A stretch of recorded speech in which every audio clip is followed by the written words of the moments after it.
حضرت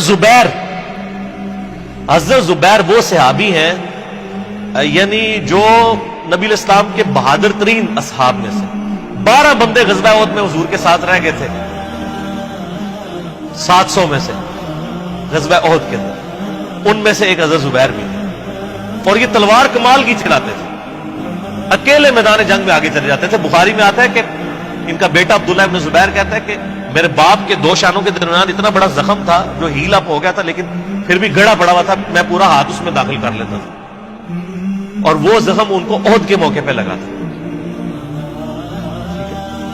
اور پھر اسی حدیث میں بخاری کے آتا ہے کہ جنگ یرموک کے موقع پر لوگ یعنی لیڈر کے اوپر چل رہے ہوتے ہیں، تو حضرت زبیر بھی ایک اسکواڈ کو لیڈ کر رہے تھے، تو لوگوں نے کہا حضرت آپ آگے جائیں، انہوں نے کہا جب میں آگے جاؤں گا تو میرے ساتھ کوئی نہیں آگے جا سکتا۔ وہ اکیلے گھوڑے کو انہوں نے جو ہے وہ ایڑی لگائی اور رومن امپائر کی یعنی فوج کے اندر گھس گئے، اور کوئی بھی ان سے لڑنے کے لیے تیار نہیں ہوتا تھا، اتنی بہادری تھی ان، لیکن جنگ جمل میں حضرت علی کے مقابلے پہ آ گئے۔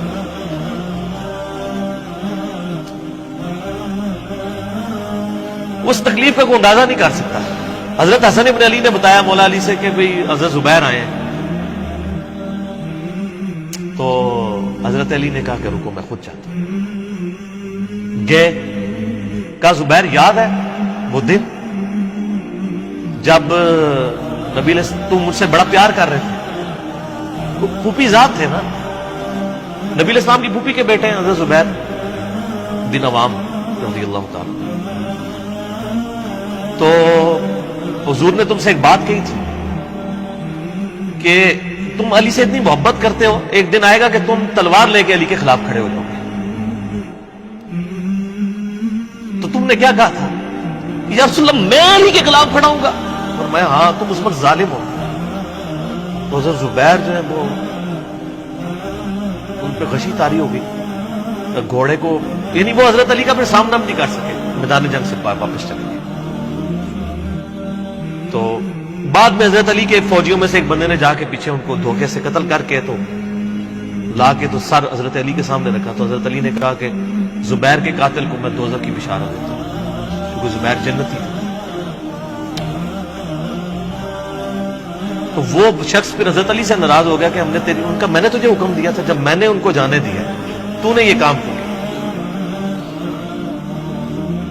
تو وہ پھر خارجی ہو گیا۔ اور یعنی یہ وہ محبت تھی، وہ جہاں محبت تھی وہ نظر آتی تھی۔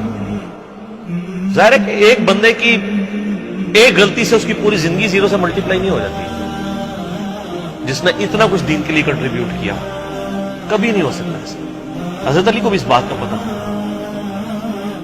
بہرحال یعنی اللہ تعالیٰ ان سے راضی ہو، اس لیے نبی علیہ السلام کی اس حدیث یعنی وہ حضرت علی کے اس قول کو حضرت علی فٹ کیا کرتے تھے، حضرت زبیر، طلحہ اور حضرت عثمان ابن عفان پہ رضی اللہ عنہ۔ باقی آپ میرا کربلا والا ریسرچ پیپر پڑھیں تو آپ کو پتہ چلے گا کہ کتنی یعنی مشکل وقت حضرت علی نے اپنی خلافت میں دیکھا اس حوالے سے۔ یعنی مصنف ابن ابی شیبہ میں آپ کے مخالفین کی لاشیں بھی ہیں، ان پہ بھی حضرت علی گریہ کر رہے، ایک ایک کی لاش اٹھا کے اس کو صاف کر رہے۔ حضرت طلحہ کا بیٹا تھا محمد بن طلحہ، اس کی لاش دیکھی تو رو پڑے گا، حالانکہ وہ مخالفت میں لڑنے آیا تھا۔ پھر حضرت حسن سے کہا کاش میں جنگ جمل سے 20 سال پہلے ہی مر گیا ہوں، میں یہ دن۔ ایک ایسا شخص جس نے 8 سال کی عمر میں اسلام قبول کیا، جس نے اسلام کو 0 سے 3 براعظموں میں پھیلتے ہوئے دیکھا، اور اب اس کو بڑھاپے میں یہ دن دیکھنے پڑ رہے ہیں کہ اس کے سامنے اسلام کا شرازہ بکھر رہا ہے، کہ مسلمانوں سے لڑ رہے ہیں۔ ایک ایک جنگ میں 8-8 10 ہزار لوگ، جن میں مرنے والے صحابہ ہیں حضور کی تربیت یافتہ، جو ایک آواز کے اوپر حضور کی لبیک کہنے والے تھے، شیر و شکر تھے آپس میں۔ آپ اندازہ کر سکتے ہیں۔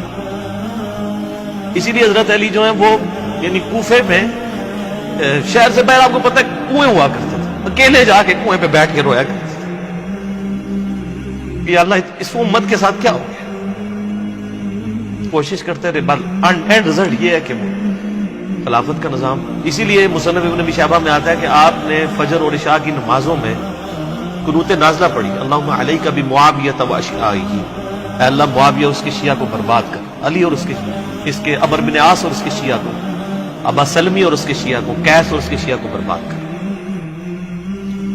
باقی احادیث میں آپ علیہ السلام نے جو بشارت کر دی تھی، مسنن سعید کبرا کے اندر حدیث موجود ہے، حاکم کے اندر، کہ نبی علیہ السلام نے حضرت علی سے ایک دن فرمایا تھا، اے علی، اگلی امتوں میں سب سے بڑا بدبخت وہ تھا جس نے قوم عاد کی اونٹنی کو قتل کیا اور اس کے بعد عذاب آ گیا۔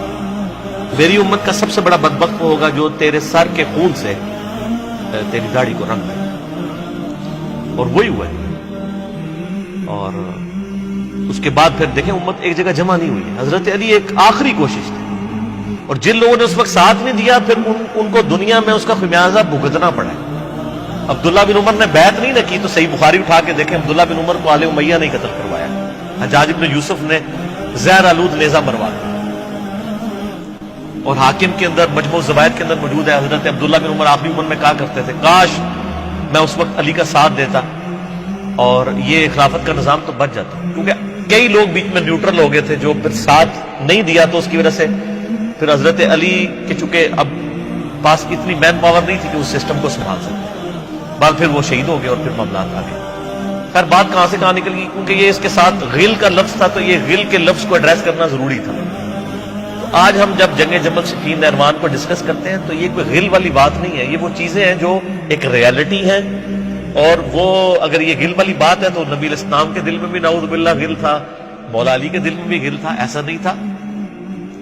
وہ دین کی حمیت کہلاتی ہے، اس کو غل نہیں آپ